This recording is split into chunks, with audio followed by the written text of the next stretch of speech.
traveling, commuting, living in the Walnut Street Lab well, without any idea of what you would get into. Maybe Ben gave you a good idea, but this is story time for adults, where we hear the gruesome tales of startups and business growth, and we started in January 2014, and we've done them every week. So this is maybe the 80th. Not sure. It should be easy to count, but we don't.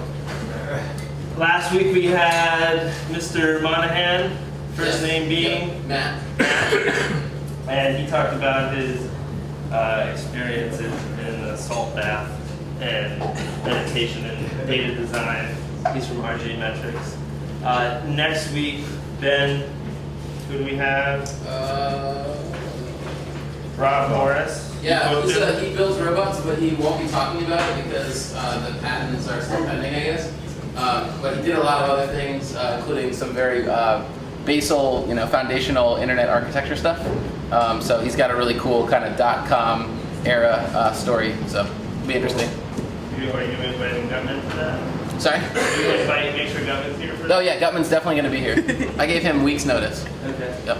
But this week we have other shit going on. Yeah, well, I'm not ready to Okay. You went to next week, so. Okay. Yes, you're right. Okay. So. I'm sticking with starting the meetup for a second. So Sean, aka Igniter TV, does live streaming, and we're thankful for that. And we have almost all of them on our YouTube channel. Mike from 23 North and Jaren are doing video and photos, and all the stuff will end up in your stream. So if you feel like retweeting or sharing, please do so. But it's a great resource. And tomorrow, or last week, did we do anything? We had a really big dev hangout, which was surprising because we didn't have a demo. So we played video games and it was fun. Yeah, so Night Owls on Wednesday night, 7 to 10. It's just a hangout time. Anyone can come and work on projects, kind of network. People have found project partners on a lot of things, and lots of interesting things have come out of there. And this week, we're kind of merging some concepts. Have launched softly a concept called iSchool, where it was initially code school, but then we got so deep into 3D printing that we felt like code school really didn't acknowledge hardware. So we called it iSchool for now. Every Wednesday night we're gonna teach something. We're gonna get your feet wet on something. Some of it's gonna be hard and have some prerequisites, but we have this week X Reactive. Yeah. It's a new platform for mobile development. The guys at Score, a new academic student app thing, they're going to demo or talk about that technology vis-a-vis their new product. Next week, Meteor.js, we're going to have a meetup, and there's going to be instruction on how to use that. It's a cutting-edge JavaScript framework. If you go to iSchool.walnutstreetlabs.com, you'll check it. You can see it. We have Intro to Scala. Henry Ventura is going to do an intro to Laravel, the PHP framework. And Chad Wingrave is going to do an intro to software and 3D printing. And I think we're almost booked out through the end of the summer. So this is a kind of a test run to see what the needs are. We're pretty sure what the needs are. We'll see what the uptake is. Because for every good developer, there's kind of like 20, I don't know if you experience this, but 20, 30 open positions. So this area is kind of hurting for good development talent. And we're going to try to have an impact on that. We lost Ben. I think he's doing, there's a team he's bringing us. Do we have Indie Film Night, Jesse? We're currently in the process of retooling Indie Film Night to be bigger and better. Okay, that's really good. Yeah, bigger. With an educational component, with a competition component, and then with, I think, 2 regularly scheduled film festivals throughout the year. So, bigger and better. If you have some money laying around and want to invest, talk to me afterwards. Nice. And the last thing I'll say is we did our 3D printing boot camp a week and a half ago. People paid to to come in for a full day on Friday and build a 3D printer, and they left with it. So this comes back to funding from the I2N and CCDC and a partnership with NextFab. We wanted to have an impact on hardware, and we thought, well, what could we do? We could get more 3D printers into the community. Raise your hand if you have a 3D printer in your house. Or if you know somebody with a 3D printer in their house. 2 people. That's not enough. So we're going to try to have that impact, but also maybe build out an IoT lab with the help of Chad Wingrave and Peter. Tell me your last name again. What? Churjanian. Awesome intern that just jumped in the deep end of the pool and helped us build those 3D printers. He's going to be an intern helping out. We really want to get hardware, electronics embedded in these 3D printed objects and onto the network, and then get Unisys in here with like $1 million and like go to town. So that's enough internal stuff. Any questions before we turn it over to Alan? Okay, so you've got the floor. We'll reconvene for Q&A. Let's give them a round of applause for coming.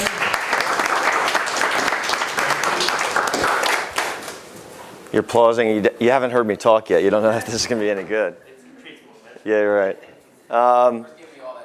Thank you. I appreciate that.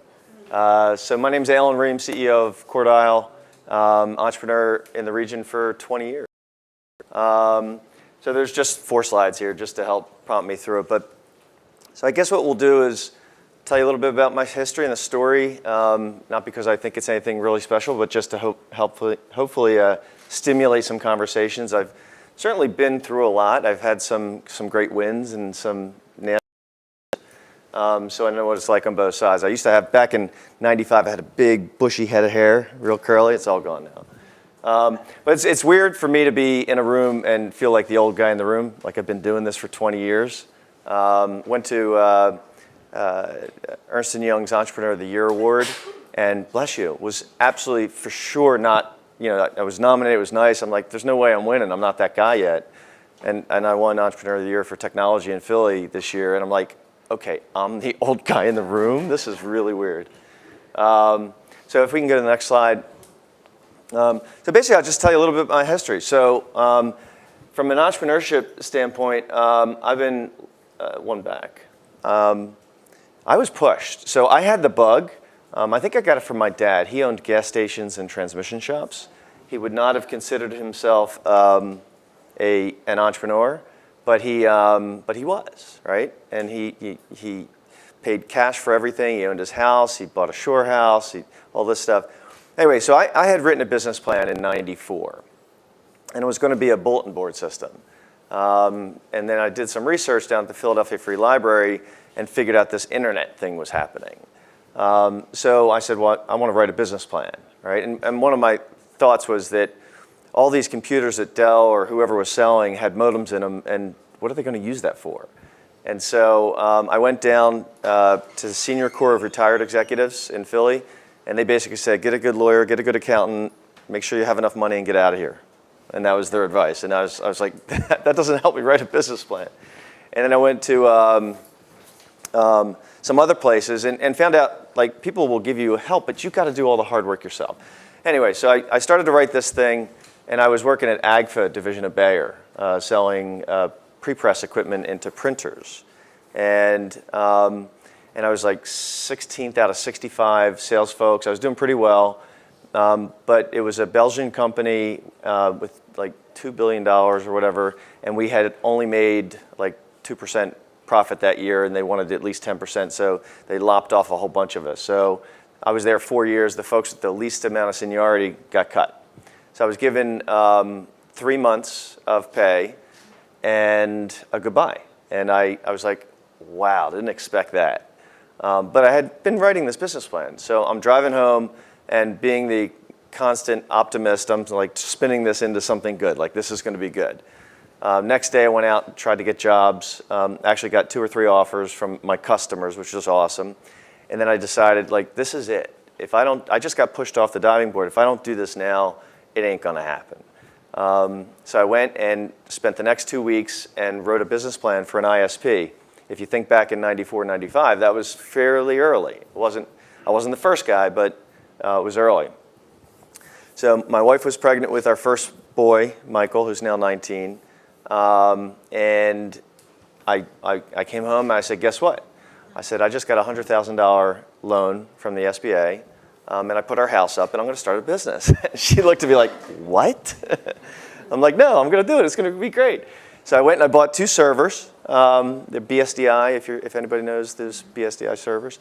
And that was like, I'm basically sales and marketing type person, more so than technology. I've become more technology, but so I bought these 2 servers based on some really high-level research. I'm not a good analyst or anything. And so I had these 2 servers, 1,500 square feet office space, and nobody to run them. But I was just dumb enough to think I could do it. So I started recruiting. I put an ad in the paper, in the Philadelphia Inquirer. That's when you used to do that. And got a guy who came in and started. I got 2 people. I got Ken Mark and Todd Sellers. Todd went on to go, he was number 4 employee at VerticalNet. But basically, and I was actually one of their first ISPs. They came in, I had one guy working part-time, 40 hours at night. He worked at DuPont in Delaware, but 40 hours at night for me, and another guy full-time. And we were selling dial-up access. We ended up selling web hosting and all that stuff. We went from selling maybe 2 or 3 dial-ups a day to, in January of ’96, I advertised on the Howard Stern show, and I decided to give away the Netscape discs. They were like $17, and it came to me. I said, from a business perspective, I said, if I give this away, how many months till I make it up and then I get the recurring revenue? I went from 2 or 3 a day to 20 or 30 a day. Calling my mom saying, Mom, you got to come here and pick up the phone and answer the phone. She goes, I don't know what you do. I said, Mom, put them on hold. Pick up the phone. Hi, this is Surf Network. Put them on hold, and somebody else will get them. And so that was my first thing. It was great. Actually, as a company, it was, it was pretty good success, but I got invested in within a year, sold within 2 years, and it was part of the Verio roll-up strategy. Verio became the largest ISP in the country, and then ultimately got bought by NTT.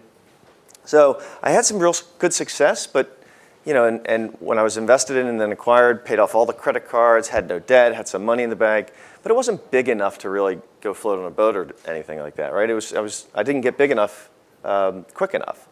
And so then I did an ASP in '98. So it was 95 to '98. Then '98, I did an ASP, e-commerce. I remember back at Verio, we got these little boxes, brown box with no labels on it, and it was Microsoft's not even 1.0 version of e-commerce, right?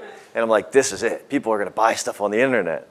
And so I'm sure, again, people were in it before I was, but so we did an e-commerce ASP. We basically hosted Microsoft, and we did Intershop, if you remember them.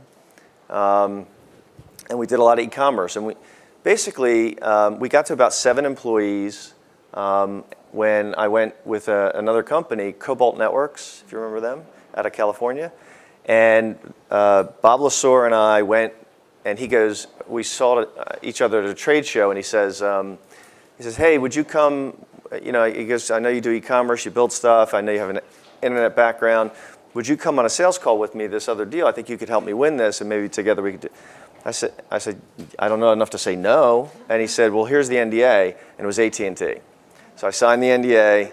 We go up there, and he and I win this deal, multiple meetings. But I come home with a check for $333,000 with 2 more of these in the next 4 months if we do our job.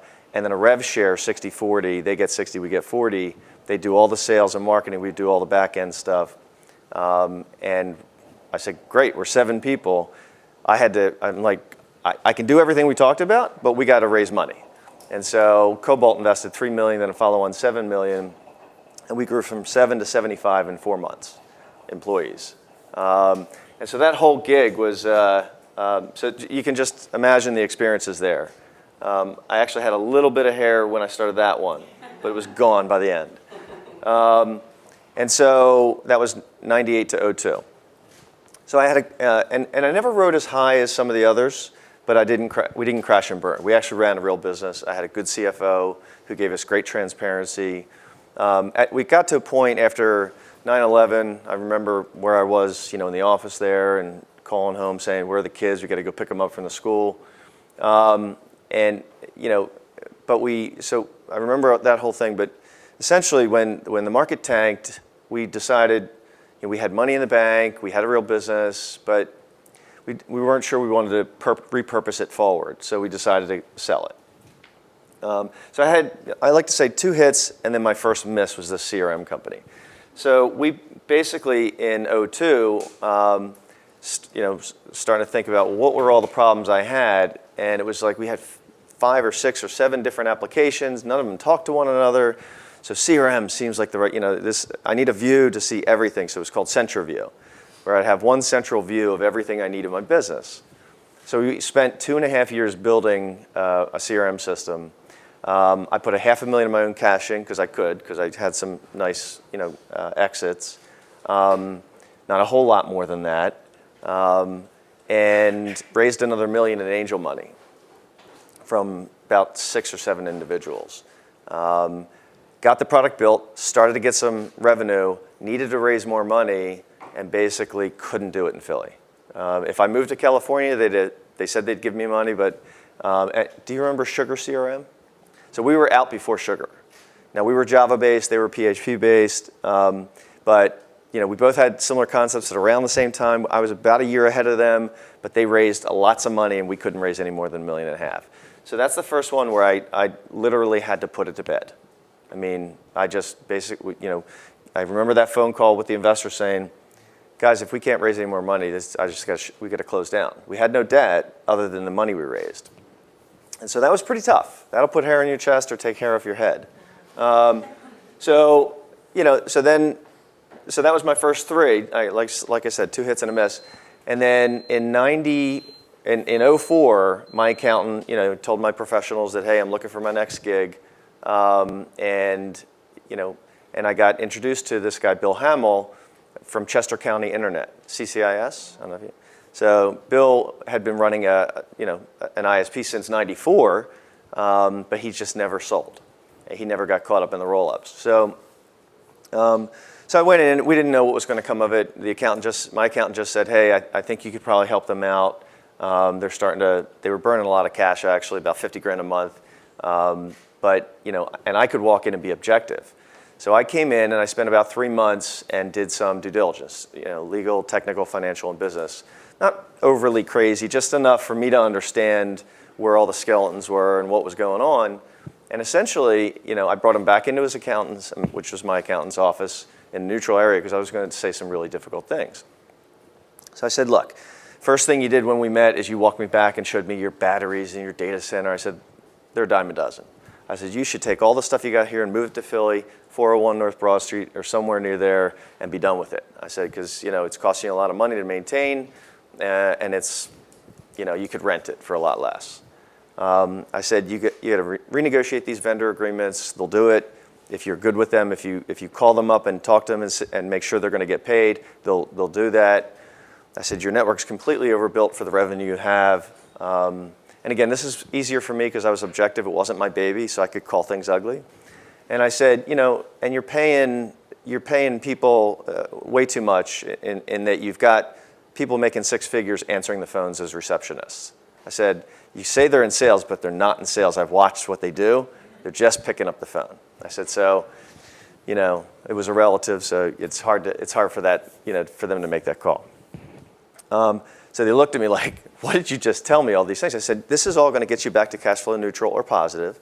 I said, but then I would say, how are you going to grow business? Because you got a bucket with a hole in it. I can stick my finger in, but there's basically how are you going to grow your business? And they had no answer. So I said, I kind of knew that was the answer. So I recommend you do all these things in the next 2 weeks and put a bow on it and sell it. I said, you'll get 85 cents on the dollar because you missed the big payout days. This is a vanilla business now. But you got this little VoIP stuff you're doing. I'd spin it off and do something with it. And that was pretty much it. I thought I was done then. I thought my job was done.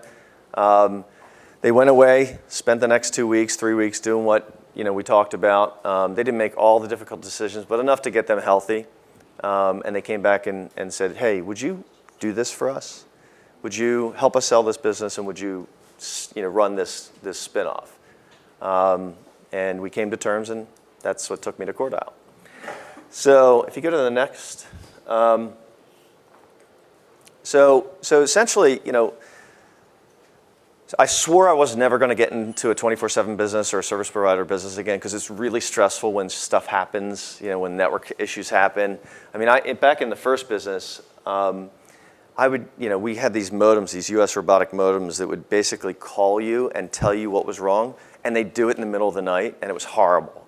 Like the modem bank one of the modems would get hung up, and so the system would call you as "What's Up Gold" was the product connected to a modem, and then I'd have to run in, reset that modem so that people could do their dial-up, internet access. It was brutal. And so, I did that for so many years. I was like, I'm never doing this again. And then, of course, I did it again.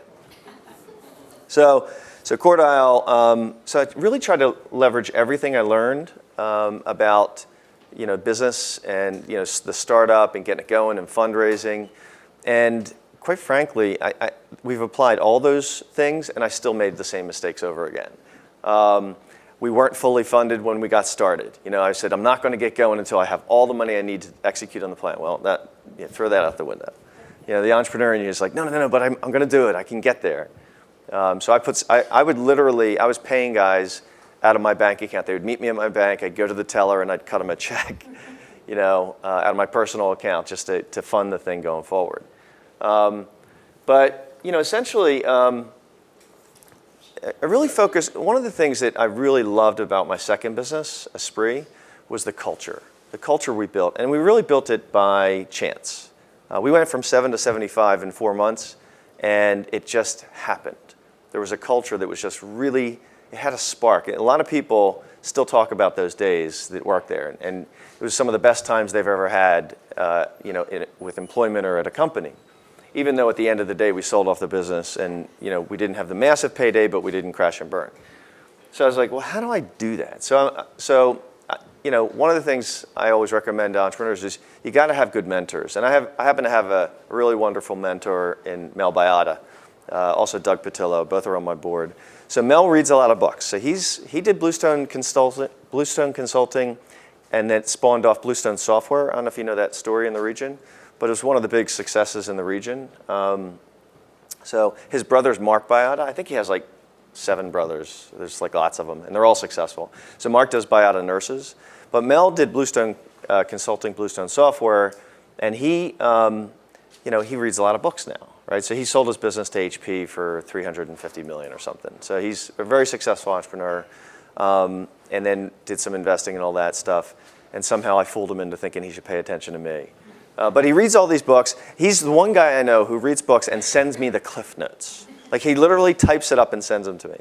So I started reading the books Good to Great and Great by Choice by Jim Collins. And I really got 2 major things out of them. So I highly recommend the books. I actually recommend the audiobooks because the physical read is kind of boring, but when you hear the author reading it to you, it's awesome.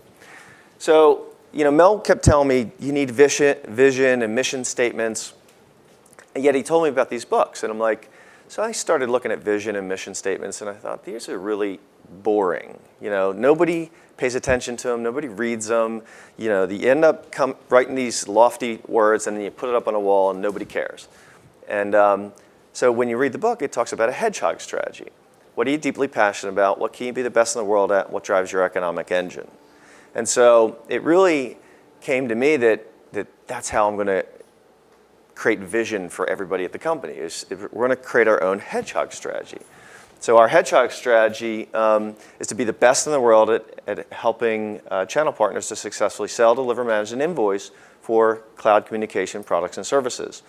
And the economic engine is profit per partner. And the reason we said profit per partner was because if we said revenue per partner, just go get the biggest deals you can and be high volume, low margin. So instead, we said profit per partner. We want to make sure there's a good alignment of we can help them to succeed, and they would value our help, our software, and our services. So one thing I learned about culture building Because I think I should have probably put a picture up here of our office space. It just oozes, like it's very Google-esque, very Silicon Valley-ish type thing. And Stratus helped us to design it along with, who was the firm in Philly? Can you think of the name? If you think of the name, we should give them some props because they did a phenomenal job, really, really nice job. Meyer Design. They did a phenomenal job. We're over at the old Unisys. So it's just beautiful. Anyway, I've learned it's a constant drumbeat. You can't just say it and expect people to take it on. You have to constantly talk about it, like ad nauseum. So I'd talk about this hedgehog strategy, and my VP of sales would roll his eyes. I'm like, yeah, but what is it? And he could quote it like that. And then you start to see people in a hallway making decisions saying, well, if our hedgehog strategy is this, we should decide that. And you start to see it really get embedded in people. But then we took it a little further. So this has been 10 years old. So Cordile, we started in July of 05. So we're 10 now. And so we'd have these constant discussions about the books and the concepts from the books, Good to Great, and then Great by Choice. Things like the 20-mile march. I don't know if you've ever heard about the 20-mile march, but in the book Great by Choice, it's really about, instead of, there's two, I can't say this exactly right, but there's two teams going out on this journey. And one team, when it's beautiful, they go 50 miles, 100 miles, and when it's nasty out, they would go nowhere, and just sit where they were. Where the other team was disciplined to go 20 miles no matter what, whether it's horrible weather or perfect weather. And the net of the story is the one team perished and did not make it back, and the other team made it back early. And so the idea there is constantly good performance, not peaks and not too many peaks, not too many valleys. But we took the hedgehog strategy and made it personal, because you talk about what are you deeply passionate about. Well, not everybody's deeply passionate about VoIP. I don't really care about VoIP. I mean, I care that it helps my partner succeed, it helps my customer succeed, or the end user succeed. But I'm really excited about this wildly successful business model. I'll talk to you about a little bit of the metrics so you have a sense of Cordile, the size and scale. But how can I help you personally? How does the company, this venue called Cordile, help the individuals personally? Some people want to learn how to make beer. Some people want to make more money. Some people want to build a resume. Some people want to go from one job to a different job, a completely different career shift. We've had all of those things happen in the company because of all the success the business has and because we've made it personal. We've asked people, what's your personal hedgehog strategy? What are you deeply passionate about? What can you be the best in the world at? And what drives your economic engine? And economic engine, it's not always money. It could be, I want more time to spend with my family. I want this, I want that. So I think if you take it to the next slide, please, Ben. So that's kind of my job has been about helping my team succeed, and bless you, and helping my channel partners succeed. So let me tell you just a bit about Cordile so that you just have a sense of size and scale. Maybe it'll help you think about questions that maybe I could help with, and then certainly we have challenges ahead. So we're about 100 employees. We started with there was 5 of us. I will share with you there was 3 of us to start from an equity perspective. One of them was a wonderful person, but just was asked to leave. And those are difficult things, when you have partnerships.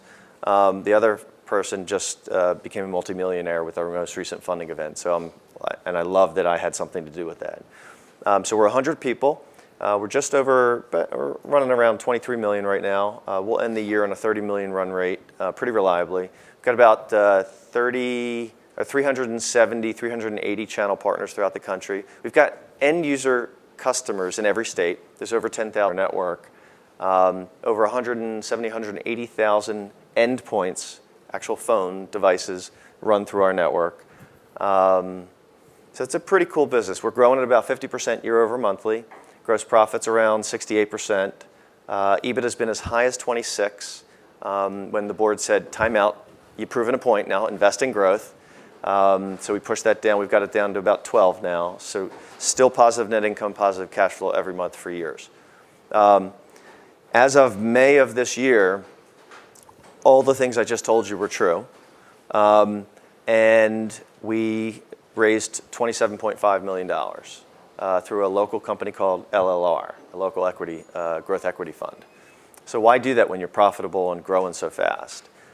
Really because I feel like, we only raised $1 million prior to May, and it dripped in over time. So it's if you think about the metrics I just shared with you and think about only raising $1 million, it's a pretty amazing. I mean, I'm still like knocking on wood thinking this is a dream. You have those dreams like water's coming on you, or like you didn't graduate from college type of dreams. So it's pretty amazing. But it felt to me like we've created a really solid foundation on which to grow, and a foundation that could handle a lot more growth than we're experiencing, even though the growth is really awesome.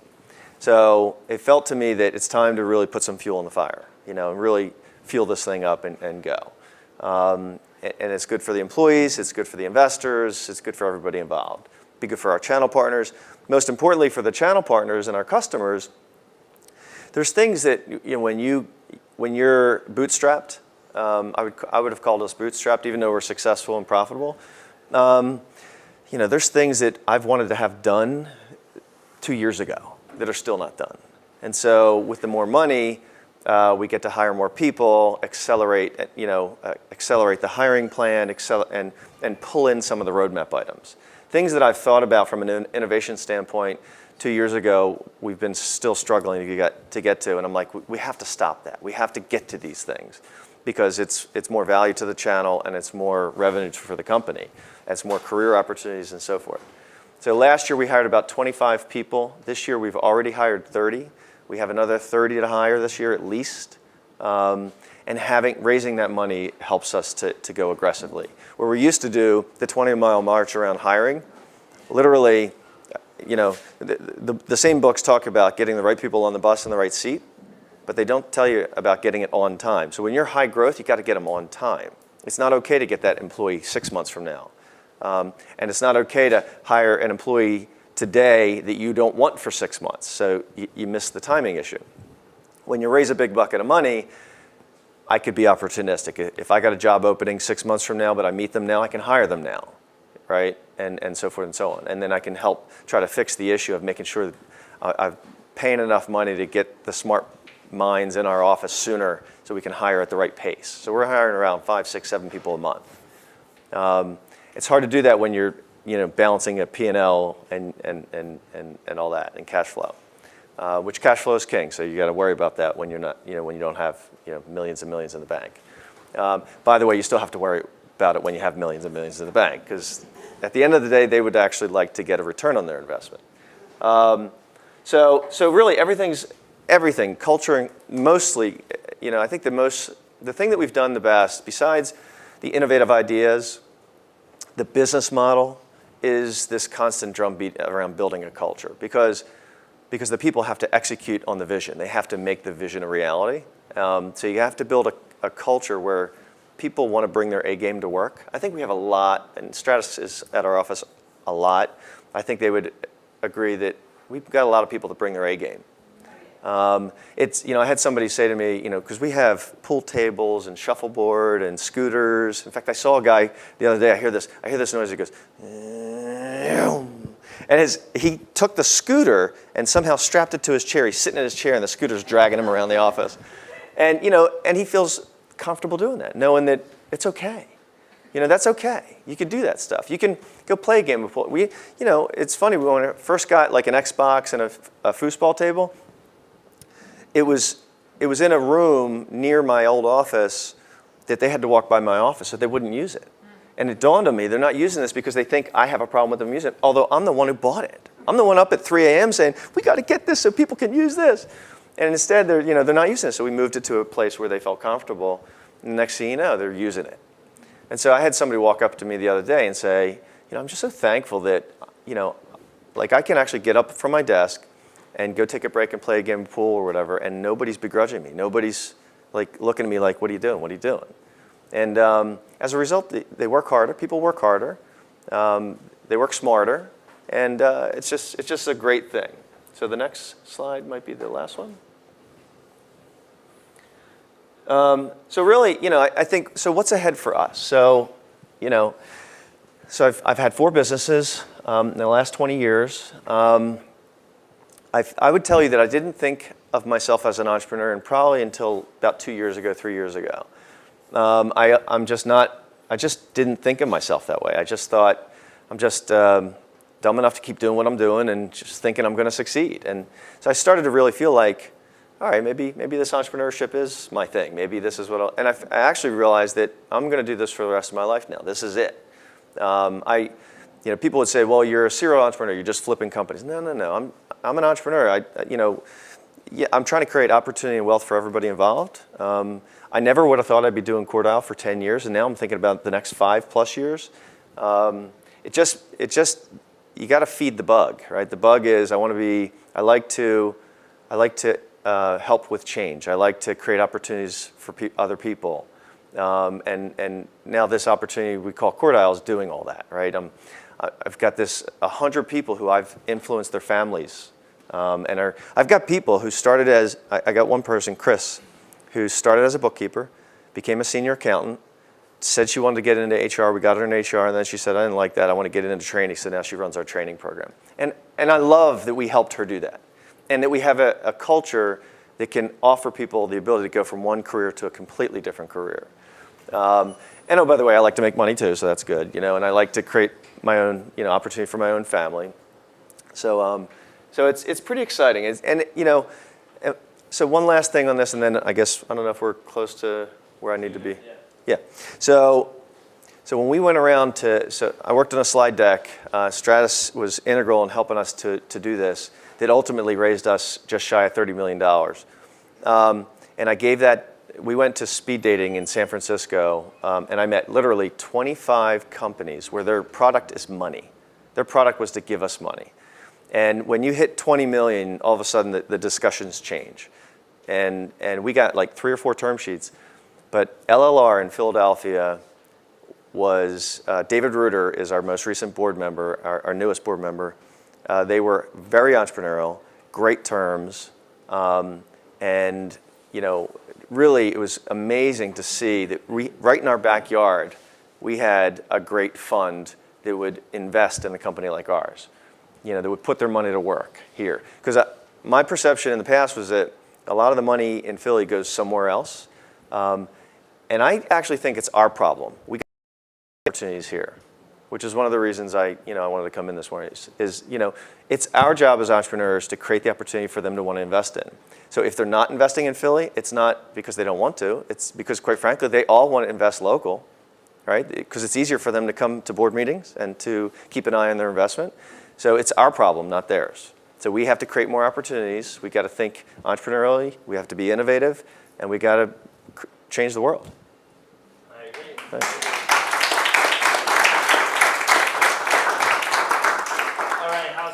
Q&A, say something, tell us your name, tell us something about you, and then ask your question. So, you go first. Hello, my name is Janelle Snyder. I own Snyder Law. Hi. And I don't know, I guess that's my piece of information about me. But so my first company was completely bootstrapped. Made about $1 million a few years ago. I'm on my second now. I'm interested in both strategically and tactically. How did you find investors in the beginning? And also, what do they want to hear? What did you talk to them? How did you approach them? So I am guilty of I'm guilty of when I talk to investors not making the deal sound bigger than it is. Like, investors basically want to hear, it depends, right? So when you're in the early days, if you're talking to angels, they want to hear how your idea is going to help them make their $50,000 or $100,000 investment worth $500,000 or $1 million, and they want to typically they have to like the sector you're in. So if it was a law firm, you'd have to find an investor that's predisposed to want to invest in law firms. If it's a software company, same thing. When you get to the bigger investments, when you're talking 30 million, they want to see how you're thinking really, really big. And I'm guilty of doing projections like, no, I'm going to hit those projections. They want to see that, how's the money going to make it go from this to that? And then they want to see all your ability to defend your plan. I think probably most importantly, they don't, us entrepreneurs, glasses are always half full. They want to hear what could make you fail, what keeps you up at night, that you have your eyes on that, and what are you going to do to de-risk that? So they actually want to hear the reality. I struggle because I'm a glass half full guy. When I'm seeing like my kid, talk about stuff, I'm very cautious to not, I don't want to, somebody needs to be drinking the Kool-Aid. The entrepreneur needs to be positive, needs to be, I say dumb enough to think it's going to work. But you need a little dose of, okay, where's the risk? You always underestimate sales, overestimate expenses because that's the right thing to do, but entrepreneurs don't do that, right? We always overestimate sales and underestimate expenses. So they just want to see that you're grounded, in addition to the great idea that you have. I have to use that as a segue to mention that this Thursday, Ben Franklin Technology Partners is coming in to do a seed stage. What do we call it? Briefing? I hate that word, but like presentation, discussion. I don't know who it is yet, but I assume Omar Benson is probably coming, who manages investment portfolio. And I don't know if you have any experience with Ben Franklin, but they're a key early stage investor and they fund 4 times a year. So we're gonna try to convince them to live stream it if you can't get here, and we'll hopefully also record it. Do you have any experiences with Ben Franklin? I do. Next question. No. Okay. I would say they have a purpose in the ecosystem, and so but it's a challenging process to go through with them. I have gotten funded from them. They're no longer an investor in our company. My experience, or one thing I can say, is that when you're doing early stage, you're susceptible to shark attacks. So if you have a great idea, but you really need money, angels can take a large part of that company. And I kind of see Ben Franklin as being Switzerland. Like they're interested. They have 2 bottom lines. One is money. The other is economic development. They want to. I get the sense that they want to see you succeed for the benefit of the region and the state. So they're less like sharks. I don't know what a lesser barracuda. I mean, they want a return, but they're not going to just take a chunk out of your leg. I have no comments.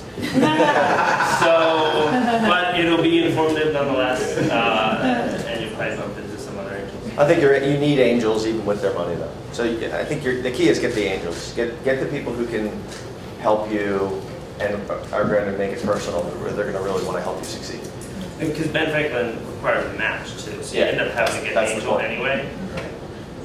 Were your initial investors family, or did you find people not family? So it was some of us founders, and then Mel put some money in, his brother put some money in, and I got a couple others who were just individuals interested in this industry.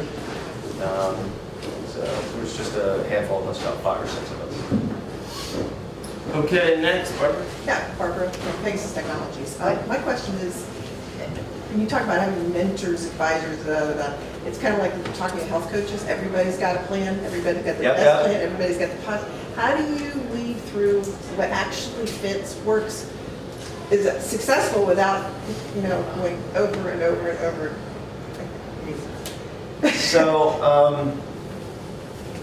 So is the question, how do you How do you get good advice from mentors? Right. Yeah. How do you determine that the advice fits you? Because that's the key. It's more of a match. So that's the key. Well, first of all, you need an investor who brings the experience you're looking for. Like Mel for me, and even Doug Patillo. Mel brings. He's ridden way higher than I've ever been. Right. He was part of a company, founded a company who went public and then sold HP for $350 million. That alone tells you he's risen higher than I have. So he's been places I have yet to be, and he takes an interest. He's active. He's interested, and will give you feedback and thoughts. Not all of which are good. not all of which are relevant, because he's doing his own thing while I'm in the, running the business. And so, there's plenty of times where he'll be giving me advice that I don't want. But it's my job to listen and to filter through it. And sometimes he's telling me something that I don't think I want to hear, and I don't think I want, but in fact I need. And so it's really hard. It's hard. I think the key has to be, it has to be a trusted relationship where their interest is aligned with yours. And then it's your job, bottom line, to figure out, is it good information or is it bad information that I'm getting, and what to do with it. Many times I'm calling and they're confirming, or giving me something that I hadn't thought of, or giving me something that I have to decide I'm not going to do anything with. And that's just our job. It's not easy. But the fact that they're there and I can call them and they have that experience, and now I have multiple mentors, now I can triangulate into the advice I'm getting. So if all three of them are saying the same thing and I don't think they're right, I'm probably wrong. Chad? Chad Wingrave, he's an entrepreneur. My Congrats. And good luck. How do you go from 70-something people in that short a period of time, know you're getting quality people and make sure that they're working together? I mean, it was hard. So you need a leadership team. So I had different folks who were the leaders or we hired the leaders. And we outsourced. Because I've done the success fee-based recruiting, and in that case I needed full-time retained search. So I had 3 people in the office who were calling on our behalf and doing the recruiting. And if you think about the late 90s, it was a huge bubble, and so people were flooding in. But when you're having to hire that fast, so today we have 3 people in our office recruiting, but we're only getting about 5 or 7 people a month. So it's harder, it's a tighter market. So they get to know the culture. Economically, it actually works out better. And they're more focused. They can work with the hiring manager and do a better job than people who are just successfully based. Can you talk a little bit about hiring over the next 5 years in this area? Because it's something that we're thinking about a lot with some initiatives here. And we, like I mentioned early, is it 20 open spots for every good developer? Are people moving here? How do you think that you're going to staff over 5 years? That's a great question. That's probably one of our biggest challenges is because of our growth, our staffing needs are really demanding. So we're actually contemplating. So first of all, I think there's plenty of people in Philadelphia, but that said, not every job's the same level, right? So it's not a developer. You have developers, you have senior developers, you have team leads, you have solution architects, you have QA and bug marshals and release managers and DevOps. So there's a whole stack. So we're actually talking about opening up offices where they are. So we might get an office, and I'm not saying we will or won't, but we're talking about the idea that if like Comcast is building a good building. So if that ends up being where they're getting net new employees versus removing some from all the different offices, that might make the market even tighter. Although people get to Comcast and it's a wonderful company, but I think then they learn how much better it is to work at a company like Cordell. So sometimes it's good to let them go there and then they can move later. But we're talking about literally opening up offices where the employees are. So maybe Northern Jersey, other regions. Maybe, like we're out in Bluebell, so maybe we are missing people who just don't want to leave the city. Yeah. So we might open up an office in Philly. So, a lot of thought has to go into that. Those are just words, but we're talking about it. So possibly, getting office space where the employees are. So if you think they're in Silicon Valley, maybe, I don't think that's where we go. I think we're pulling from Northern Jersey, New York, Baltimore, Washington. Do you guys do remote? Right now, we only have one employee who's not in the office. She's in Kansas City. She does social with the help of Stratus. But other than that, it's all in Blue Dot. And we're kind of thinking we're going to keep that on. Because it helps, because when you're growing so fast, we need people to cut through the clutter and walk over to somebody's desk and say, hey, got all those collaborative areas and cool spaces. I'm going to hog this channel with another question unless somebody jumps in. No question. Okay. My name's Peter LeBeau. I'm a freelance designer developer. So you mentioned your CRM company that you could have raised more money if you looked outside of the region. So was that a really hard decision for you, or were you more dedicated to the region than your own company? It was really family oriented. I wasn't going to move my family. My wife wasn't going to move. I don't know. it was that cut and dry. It was like it wasn't an option. And you know, and I'm a believer that if I can't create the opportunity here in Philly, it doesn't exist. I think Philly's, you know, fourth or fifth largest metro. The opportunities are here. We got to make something of it. So, but you know, it did come down to, we were told by folks at a couple of funds on the West Coast that, well, if you moved here, we'd consider an investment. Sorry, I'm in Philly. So other like matured startups come to us, and even like larger, you know, like corporate conglomerates that are in technology. And more often than not, there's a huge like need for selection and hiring. And when they come in here, they expect, okay, well, you guys are a hub. Where are your developers? And we get that kind of like, you know, are you keeping 10 developers in the closet and where are they kind of question? And generally, we generally our answer, I'm pretty candid, just in general, and maybe to a fault, but generally our answer is no, we don't have what you're looking for. Just candidly, we don't have it. Most of the developers who come here are pretty active people. They have like a full-time gig, maybe 3 side projects, or maybe they're working for themselves and they throw their entire soul into what they're doing. How important is it to you or your company or maybe other companies in your position to invest in ecosystems like us to ultimately cultivate designers and developers and new talent that maybe doesn't meet your criteria for current selection or hiring? I mean, it's really important. I mean, up until recently, we couldn't handle more junior folks or interns because we just didn't have the framework or fabric for the mentorship. So we were hiring folks that, you know, you had to have the experience. You had to, when you got your butt in the seat, you need to be productive in a few weeks. Otherwise, it wasn't working for us. Now, like this summer, we have our first real internship program. And we're actually able to, we have more of a framework where we can hire, you know, somebody like fresh out of college or, you know, more junior, bless you.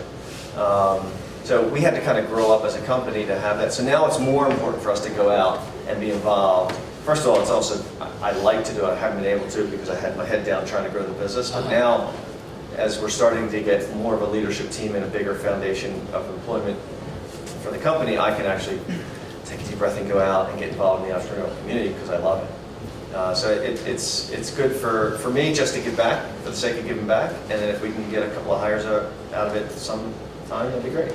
Cool. PJ Volosky, I'm the principal and founder of an IT staffing firm called the Goshen Group. We're right here in town. Okay. We're small, but we're growing. And I wanted to ask you about your corporate culture. Did you create a corporate culture, or it kind of, you know, evolved, you know, early, and then you looked to hire people that fit that, or did you let the corporate culture kind of evolve naturally as you brought in new people? No, this was very purposeful. And it came out of the books. So I was being challenged by my board member, Mel Valletta, to create a vision, mission, and create culture. I felt like he was preaching to the choir because I wanted to create a culture, because I was remembering back to my second company where we had this amazing culture. And I said, well, how do I do that purposely?